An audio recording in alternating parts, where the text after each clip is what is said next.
All right, so third race for this car, 140 miles.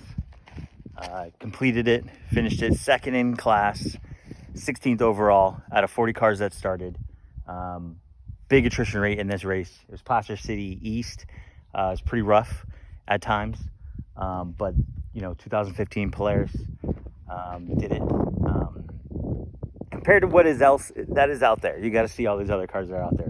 They're pretty much ready to race. I mean, they're a lot of money put into them.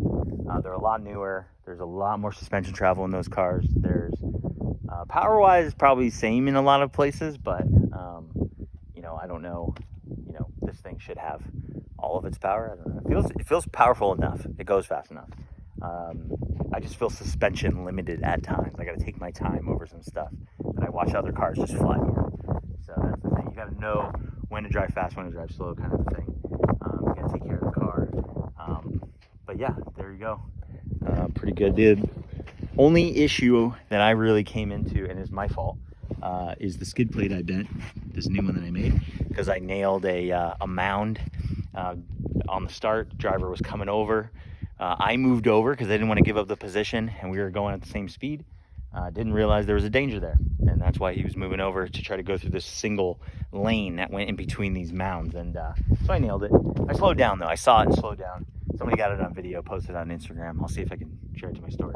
But yeah, you know, it's just part of racing. It's what happens. But it came out all right. I hit it square, which is good with the skid plate, which is exactly what it's there for. And yeah, put a little bend in it. I might leave it, you know, or make a new one. They're relatively easy to make. But yeah, so other than that, no issues. I had fresh A-arm bushings for this race. I had new sway bar, rear sway bar bushing attached to the frame. I do need to get a new end link because that one's bent, because I bent it when the radius arm bent. This one is fine over here, but I'll replace those with some better ones. The radius arms did really good after I replaced these, because I bent one not during a race, but during some filming for King of the Hammers in Sylvania. Which to mention, we got these new Sylvania lights on this car, courtesy of Sylvania. I got the top bar here, we got this 10-inch bar here, and we got these two rock lights there, and they're really good in the daytime. Even everybody runs their lights in the daytime in this racing series pretty much, and I was told you could see this thing coming from really far away, and that the lights were really good brightness and color, and they're not that expensive, so you should check them out. You should definitely check those out. Other than that, yeah, something I want to do to make some improvements is I want to get the car raised up. Right now it's sitting pretty low, especially compared to what else is out there. I want to see if I can get the car up a little bit, an inch, 2 inches maybe, see how that works.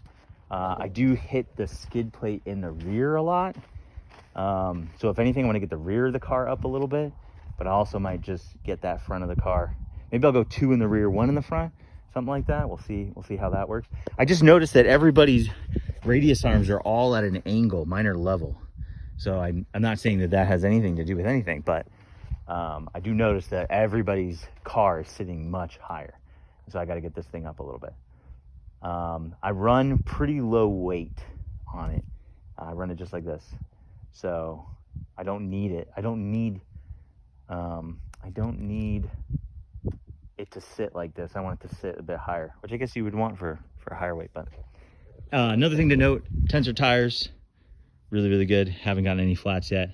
I avoid a lot of the rocks, but you know, this is the original set of Tensor tires that I got on this car when I bought it. Also the original belt still, so that's a testament to, again, how you drive, keeping that belt alive, keeping the car alive. Something else I'm going to try to fix for the next race is the prop shaft makes a noise, I believe, coming from the carrier bearing. I got to drop the skid plate to do that, so I'm going to do that and see if I can get rid of that noise, because it is kind of annoying. But other than that, there you go, another 140 miles. It was a pretty tough race. Placer City East, it's not the easiest terrain out there if you've ever been there. Placer City in the San Diego desert. So I just think, and you know, considering what else was out there and failed, probably because you're over driving, you know, just to give you an idea. But there you go. Another race in the books. Next one is in March.